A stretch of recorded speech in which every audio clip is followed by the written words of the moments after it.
সবাইকে আমন্ত্রণ জানাচ্ছি দীপ্তি টিভির নিয়মিত স্বাস্থ্য বিষয়ক আয়োজন সুস্থ জীবন অনুষ্ঠানে। দর্শক, আপনাদের সাথে আছি আমি ডাক্তার অর্থি জুকরিফ। চলছে মুসলিম ধর্মাবলম্বীদের সবচাইতে বড় সিয়াম সাধনার মাস পবিত্র মাহে রমজান, এবং রমজান মাসে দীর্ঘ সময় যেহেতু না খেয়ে থাকার একটি বিষয় রয়েছে, তাই এই রমজানে পুরো 30টি মাস জুড়ে এমন কোনো ব্যক্তি খুঁজে পাওয়া যাবে না যিনি দিনের কোনো না কোনো সময় মাথা ব্যথায় ভোগেন না। তবে এই মাথা ব্যথা রোধে ফিজিওথেরাপির ভূমিকা কতটুকু, কি করে আমরা সেটাকে রোধ করতে পারি এবং কি করে বা সতর্ক হতে পারি, কোন কোন রোগের বহিঃপ্রকাশ হতে পারে, এটি আজ আমরা কথা বলবো এই প্রত্যেকটি বিষয় নিয়ে। এবং আলোচনা করবার জন্য স্টুডিওতে আমাদের সাথে উপস্থিত আছেন একজন স্বনামধন্য বিশেষ অতিথি। উপস্থিত আছেন মাস্কুলোস্কেলেটাল ডিসঅর্ডার স্পেশালিস্ট অধ্যাপক আলতাফ হোসেন সরকার। স্যার, স্বাগত আমাদের আজকের আয়োজনে। ধন্যবাদ আপনাকে।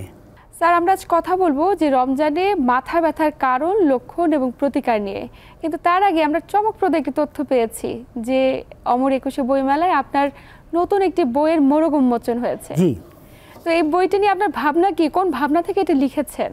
অ্যাকচুয়ালি এই বইটা এই ভাবনা থেকে লিখেছি যেন এই বইটা প্রতিটি পরিবারের দরকার হয়। যেমন আমার আমার আমার আমার বইয়ের নাম কি, ফিজিওথেরাপি। লেখা আছে সুস্থ থাকার একটা অন্যতম বই। এটা আমরা বলেছি সুস্থ থাকার সহজ উপায়। তো এই বইয়ের মধ্যে এমন টপিকস নাই বললে চলে যেটা বাদ পড়েছে। সমস্ত টপিকসগুলোকে আমরা এখানে ইনক্লুড করছি, যেটা আমাদের প্রতিদিন প্রতিনিয়ত দরকার হয়। যেমন আমার মায়ের কথাই বলি, মা রান্না করতে গেছে, গরম তেল তার হাতে ছুটে এসে পড়লো, মা কি করবেন? এই বইতে বলা আছে কি করবেন। মায়ের হাতে ফোসকা পড়বে না, ব্যথাও থাকবে না। আপনি কিভাবে একটা জিনিস তুলবেন, আপনি কিভাবে ঘুমাবেন, আপনি কিভাবে বসবেন, বসার সময় আপনার পায়ের গোড়ালি কোথায় থাকবে, আপনার স্পাইন কেমন থাকবে বলা আছে এখানে। আপনার কানে ভোবো করে, আপনি কি চিকিৎসা করলে, কি এক্সারসাইজ করলে ভোবো কমবে, আপনার মাথা ঘোরে, কি এক্সারসাইজ করলে মাথা ঘোরা কমে যাবে। এরকম অসংখ্য অসংখ্য অসংখ্য টপিকস। আর সাথে back pain, neck pain and headache, মাথা ব্যথা তো আসেই। তো সুতরাং এই বইটি প্রতিটি পরিবারে অনেক উপকারে আসবে ইনশাল্লাহ। বাহ, আমরা খুবই আনন্দিত যে আপনার মাধ্যমে সাধারণ মানুষ এত বেশি উপকৃত হবে এবং এত এত টপিক সমৃদ্ধ একটি বই আপনি নিয়ে এসেছেন এবং প্রত্যেকে চাইলে এটা কিনতে পারেন। ইয়েস, আমরা অত্যন্ত আনন্দিত। স্যার, কথা তো বলবো আজ মাথা ব্যথা নিয়ে, একটু প্রসঙ্গে ফিরে আসি। মাথা ব্যথা আসলে রমজান মাসে এত কেন বেড়ে যায়? মাথা ব্যথা রমজান মাসে তো বাড়বেই। মাথা ব্যথার আমার চিকিৎসাতে আমি যে দেখেছি, মাথা ব্যথার অন্যতম কারণ হলো ডিহাইড্রেশন, অর্থাৎ আপনার পানি শূন্যতা। তো রমজান মাসে আপনি প্রায় 12-13 ঘন্টা পানি খাচ্ছেন না, তাহলে ব্যথা হতেই পারে। আচ্ছা। আর একটি জিনিস হলো যে রমজান মাসে আপনার অন্য অন্য মাসের তুলনায় আপনার পোস্টার ঠিক থাকে না। অর্থাৎ আপনি অন্য মাসে 20 রাকাত তারাবি পড়েন না, নফল নামাজ পড়েন না, অনেকক্ষণ কোরআন তেলাওয়াত করেন না, তাহলে এই পোস্টারাল প্রবলেম। ক্যাফিন মাথা ব্যথা প্রডিউস করে। তো আপনি এই রমজান মাসে তো ক্যাফিন নিতে পারছেন না, অ্যাডজাস্ট হতেছে না, আপনার নর্মালি যতটুকু দরকার পাচ্ছেন না, সুতরাং আপনার মাথা ব্যথা হতে পারে। পোস্টার অন্যতম কারণ। যেমন ধরেন, আমরা অধিকাংশ সময় এরকম বসে দেখি, যখন এরকম বসে দেখি আমার পেছনে এখানে সাব অক্সিপিটাল মাসেল আছে, অক্সিপিটাল রিজনের নিচে, ওখানে গ্রেটার নার্ভ আছে, গ্রেটার অক্সিপিটাল নার্ভ আছে। এই নার্ভে ওখানে কী হয়, কম্প্রেস হয় আমি এইভাবে থাকলে। তা আমরা তো অধিকাংশ সময় এভাবেই থাকি সারাদিন। তাহলে একটা পোস্টারাল চেঞ্জ, কোথায় চাপ হচ্ছে? Greater occipital নার্ভে। কে চাপ দেয়? Occipital muscle. তা আপনার তো মাথা ব্যথা হবেই।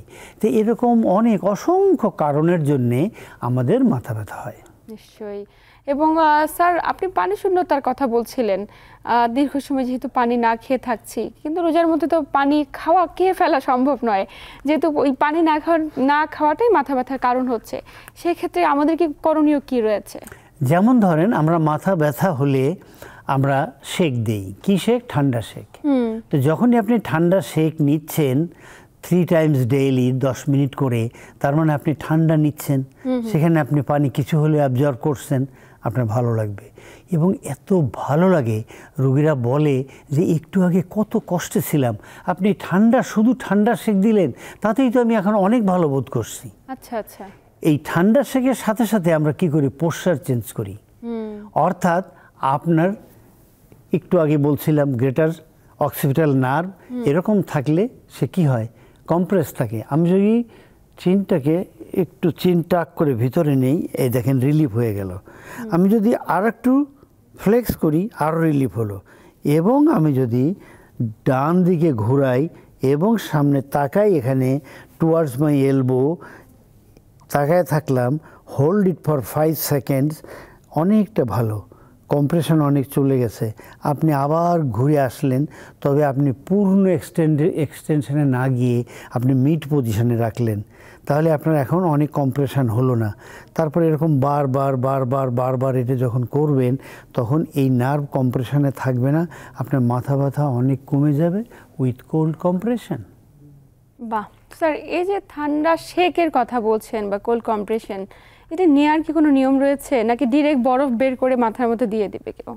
ঠান্ডা শেক সাধারণত আমি বলি, আপনি একটি টাওয়াল নিলেন, টাওয়ালটাকে ভাঁজ করেন, পানিতে ভিজিয়ে হালকা চিপে একটা পলিথিনের মধ্যে নিয়ে নর্মাল ফ্রিজের চেম্বারে রাখেন। এটা রেখেই দেন, বের করবেন না। যখন দরকার হয় তখন, যেমন মায়ের হাতে গরম লাগছে, গরম তেল পড়ছে, আপনি বের করে একটু লাগায় রাখেন 5 মিনিট, দেখবেন একটু পরে ফুসকা নাই, ব্যথা নাই, জ্বালা নাই, চলে গেছে।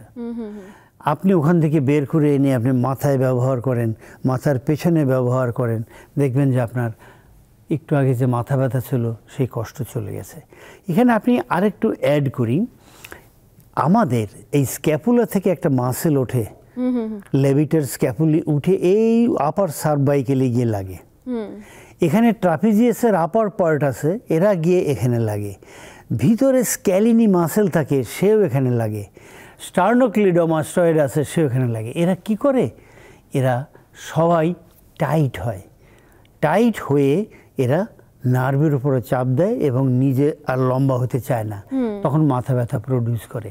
আমি এবং আমার চিকিৎসাতে, আমি এবং আমার টিম সদস্য আমরা কী করি, আমরা আঙ্গুল দিয়ে সুন্দর করে মায়োফেশিয়াল করি, আলাদা আলাদা muscle, upper part of the trapezius, levator scapulae এবং অন্যান্য স্টার্নিক্লোডোমাস্টয়েড এবং অন্যান্য যে মাসেলগুলো আছে সাব অক্সিপিটালে, এগুলো সুন্দর করে আস্তে আস্তে আস্তে আস্তে মায়োফেশিয়াল করে এটাকে স্ট্রেস করি।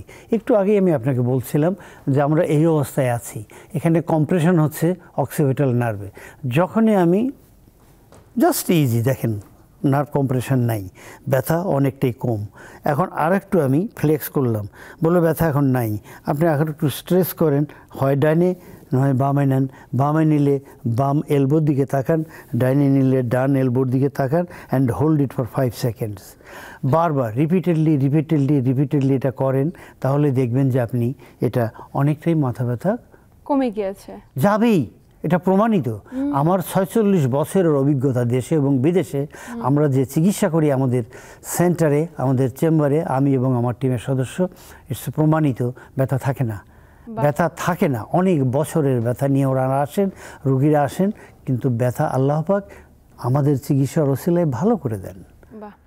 এবং এই কয়েকটি এক্সারসাইজ যেটি যার জন্য প্রয়োজন, ধরন অনুযায়ী এই মাথা ব্যথাটা আসলে কী কারণে, সেই অনুযায়ী আপনি আসলে তাকে বলে দেন যে এই ধরনের এক্সারসাইজগুলো তার জন্য করাটা খুব বেশি। ওই যে প্রথমেই আমরা বলি, আমরা আগে অ্যাসেসমেন্ট করে নিই। এখন যদি আমরা প্রথমে দেখি যে আপনি এরকম করে মুখটাকে ডান দিকে ঘোরান, পূর্ণ ঘোরাতে পারে না, তার মানে তার লিমিটেড রেঞ্জ অফ মুভমেন্ট, পূর্ণ ঘোরাতে পারে না, লিমিটেড রেঞ্জ অফ মুভমেন্ট, সামনে আনবে আর পারে না, তার টাইট মাসেল। এখন 3টা জিনিস পেলাম, একটা হলো ডাইনে ঘোরানো, বামে ঘোরানো অ্যান্ড টাইট মাসেল। আমরা ডাইনে ঘোরানোর জন্য আমরা কি করব, আমরা রোটেশন ইনক্রিজ করব। এখানে আমরা একটা হোল্ড রিল্যাক্স টেকনিক ব্যবহার করি। নেকটাকে এই অবস্থায় নেই, এখানে নিয়ে আর ঘোরাতে পারে না, আমরা বলি আপনি একটু হোল্ড করেন, হোল্ড করে আপনি মাথাটাকে কোন দিকে ঘোরাবেন, বাম দিকে ঘোরাবেন, আমরা কিন্তু ডান দিকে বাড়াবো, অপোজিট দিকে ঘোরাবে। এই ঘোরালো, আস্তে আস্তে আমরা বাড়ালাম, এই ঘোরালো, হোল্ড ইট ফর 5 সেকেন্ড, আমরা আস্তে আস্তে ঘোরালো।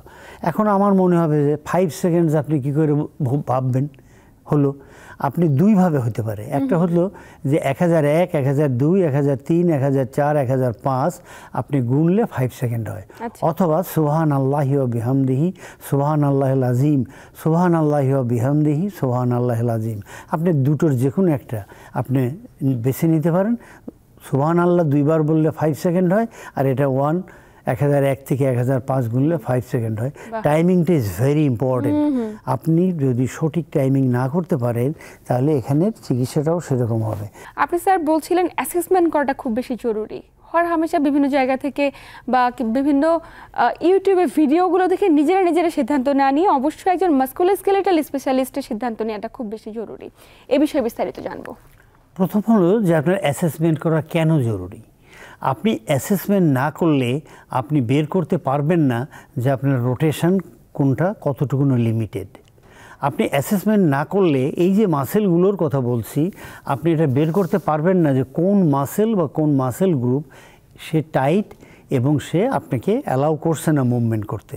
তো সেজন্যে আপনি অ্যাসেসমেন্ট করে বের করবেন, আর অ্যাসেসমেন্ট করে বের করার পরেই আমরা চিকিৎসাটা করতে পারবো। যেমন ধরেন আমরা যদি এখন ট্রাপিজিয়াসের কথা ভাবি, যে ট্রাপিজিয়াস মাসেল মাথা ব্যথা প্রডিউস করছে, তাহলে ট্রাপিজিয়াসের আপার ফাইবার কী করতেছে, এলিভেশন করছে।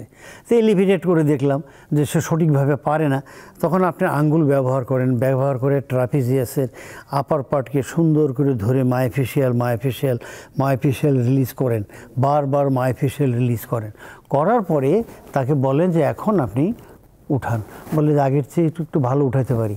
আপনি এইটা স্ট্রেনথেন করার জন্যে আপনি এলিভেশনে করেন, এবং তার সাথে এলিভেশন করার সময় আপনি তাকে প্রেশার দেন যাতে এলিভেট করতে না পারে, অর্থাৎ রেজিস্ট্যান্স এক্সারসাইজ বলি আমরা for trapezius, upper part of trapezius করার জন্যে।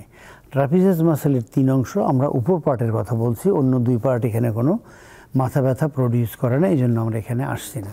তাহলে আমরা ট্রাপিজিয়াসের কথা বললাম। এর পরের পার্টটাই আমরা আসতেছি লেবিটার স্ক্যাপুলি, অর্থাৎ স্ক্যাপুলা থেকে এই নেক পর্যন্ত আসে মাসেল। তো এখন স্ক্যাপুলা যদি এরকম উঠাতে না পারি, স্ক্যাপুলা কাজ করছে না, তাহলে তো আপনার মাথা ব্যথা হবেই। আল্লাহ পাক আপনাকে সৃষ্টি করছে যেন স্ক্যাপুলা কাজ করে, লেবিটার স্ক্যাপুলি যেন তার কাজ করে এবং সে যেন স্ক্যাপুলাটাকে উপরের দিকে উঠায়। এই উঠান তো দেখি, আপনি উঠান, বলে না আমি এতটুকু পারি আর পারি না, এতটুকু উঠতে আমার খুব কষ্ট হয় এবং ব্যথা হয়। আপনি যখনই লেবিটার স্ক্যাপুলে আস্তে আস্তে হাত দিয়ে চাপ দিয়ে দেখবেন যে লেবিটার স্ক্যাপুলিতে টেন্ডার, ওখানে কতগুলো টেন্ডার পয়েন্ট থাকে, সেখানে দেখবেন যে অনেক ব্যথা। ঠিক আছে, আপনি তাহলে ওখানে ধরেন এই আপার পার্ট অফ দ্য, এই যে আপার বর্ডারে স্ক্যাপুলার এখানে ধরে আস্তে আস্তে আঙ্গুল দিয়ে উপরে উঠিয়ে আপনি একদম আপার part of the cervical spine আপনি চলে গেলেন। কয়েকবার করার পরে নেকটাকে আপনি বললেন যে এই সামনে নেন, এই ঘোরান অ্যান্ড হোল্ড ইট, যেখানে মেয়েরা খোপা করে হোল্ড ইট অ্যান্ড স্ট্রেস, সামনের দিকে টানেন, আর এদিকে আপনি হাতকে বাঁকা করে এটাকে নিচের দিকে, স্ক্যাপুলাটাকে নিচের দিকে নেন। এখানে 2টো কাজ, একটা হলো আপার পার্ট অফ দ্য স্ক্যাপুলা সামনের দিকে এবং বাঁয়ের দিকে যাচ্ছে, আর এখানে আমরা স্ক্যাপুলাকে নিচের দিকে টেনে নিচ্ছি এবং ওইখানেই রাখছি। এই হাত অপর হাতকে বাঁকা করে এই যে দেখেন আমরা নিচের দিকে নিচ্ছি। তাহলে আমরা ট্রাপিজিয়াস করলাম, লেবিটার স্ক্যাপুলি করলাম। এরপরে আমরা চলে আসলাম স্ক্যালিনি মাসেল। স্ক্যালিনি একটি মাসেল হয়েছে, আমি সবসময় বলে থাকি, আমার সঙ্গে যারা কাজ করে ওরাও জানে, আমি বলি এটা খুব কালপ্রিট মাসেল।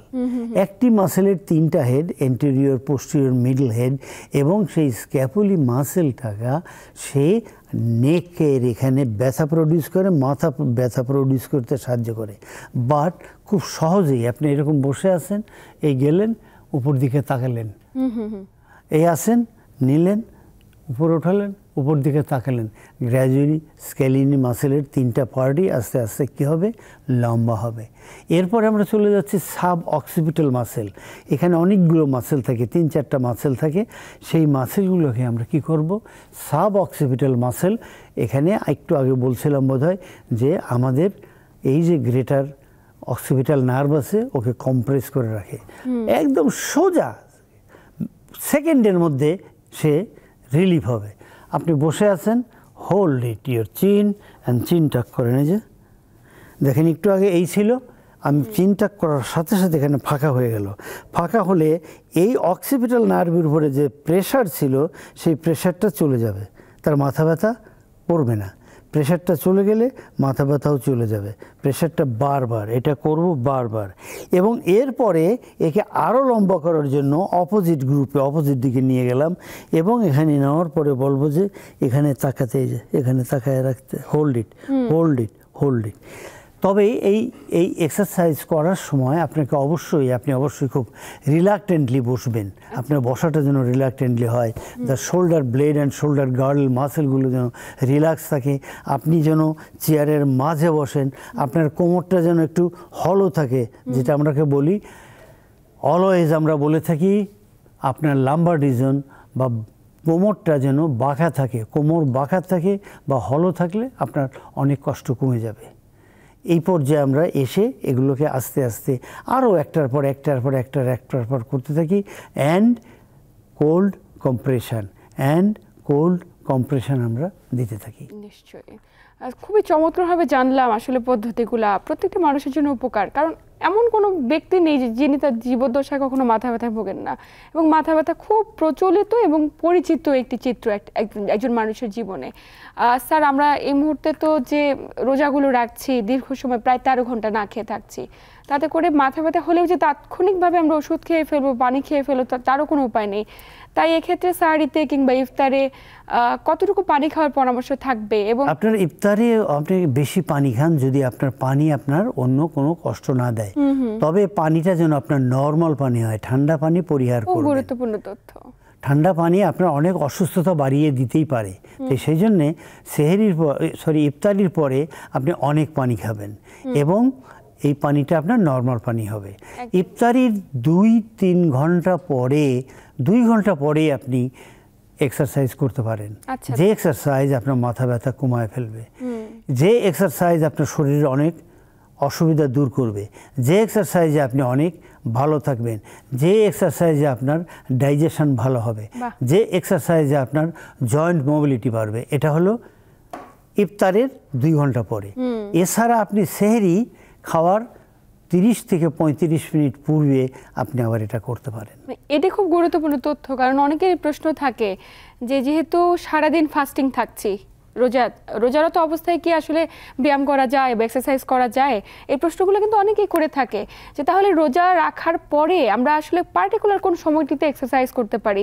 তারাবিও তো একটি এক্সারসাইজ, আমরা তারাবি নামাজ আদায় করছি। ইয়েস, আমরা সাধারণত বলে থাকি যে আপনি ইফতার করার 2 ঘন্টা পরে এক্সারসাইজ করুন। আপনার 30 মিনিট পূর্বে, সেহরি খাওয়ার 30 মিনিট পূর্বে করেন।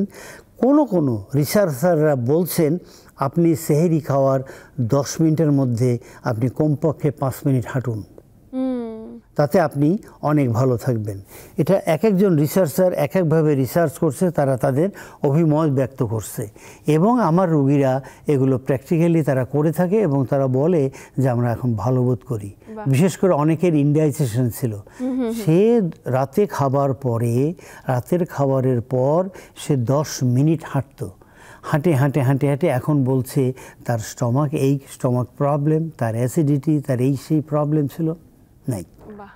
আল্লাহ পাক সব কিছু এই এক্সারসাইজের মাধ্যমে ভালো করে দিয়েছেন। তার মানে খুব গুরুত্বপূর্ণ এটি তথ্য যে খাওয়ার পরে একটি নির্দিষ্ট সময় পরে গিয়ে যদি অন্তত 30 মিনিট আমরা হাঁটি, আমাদের যে পরিপাকতন্ত্রের বিভিন্ন ধরনের জটিলতাগুলো, অ্যাসিডিটি থেকে শুরু করে বদহজম, সব কিছু দূর হয়ে যাবে। এবং স্যার, এই রমজান মাসে কিন্তু বদহজম, অ্যাসিডিটির সমস্যা এগুলো অনেক মাত্রায় বেড়ে যায়। তাই আপনার তরফ থেকে পরামর্শ থাকলো অবশ্যই হাঁটুন, পাশাপাশি এক্সারসাইজ করুন। এখানে আরেকটা তথ্য আপনার মাধ্যমে জনগণকে দেই, ওনারা হয়তো আশ্চর্য হবেন।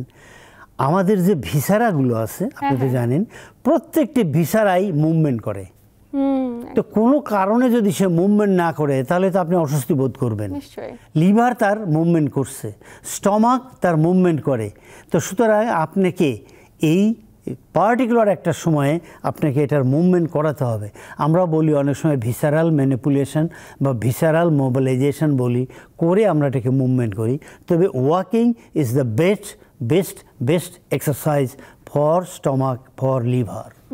খুব গুরুত্বপূর্ণ তথ্য, এবং মাথা ব্যথা দূর করার ক্ষেত্রে যে তথ্যগুলো আজকে পেলাম, কোল্ড কম্প্রেশন এবং কোল্ড কম্প্রেশন দেবার ক্ষেত্রে যে বিশেষ নিয়মটি, একটা টাওয়েল পলির মধ্যে পেঁচিয়ে যদি আমরা নরমাল ফ্রিজে রেখে দিই, অনেক ক্ষেত্রে ব্যথা কমিয়ে আনা সম্ভব। স্যার, আপনাকে আন্তরিক ধন্যবাদ। প্রত্যেকটা দর্শক আপনার এই তথ্যের মাধ্যমে অনেক বেশি উপকৃত হয়েছে। আপনাকেও ধন্যবাদ এবং আমাদের দীপ্ত টিভিকেও ধন্যবাদ এই সুন্দর অনুষ্ঠান করার জন্য। প্রিয় দর্শক, এই ছিল আমাদের আজকের আয়োজন। এতক্ষণ সাথে থাকার জন্য সবাইকে আন্তরিক ধন্যবাদ। সবাই ভালো থাকুন, সুস্থ থাকুন এবং দীপ্ত টিভির সাথেই থাকুন।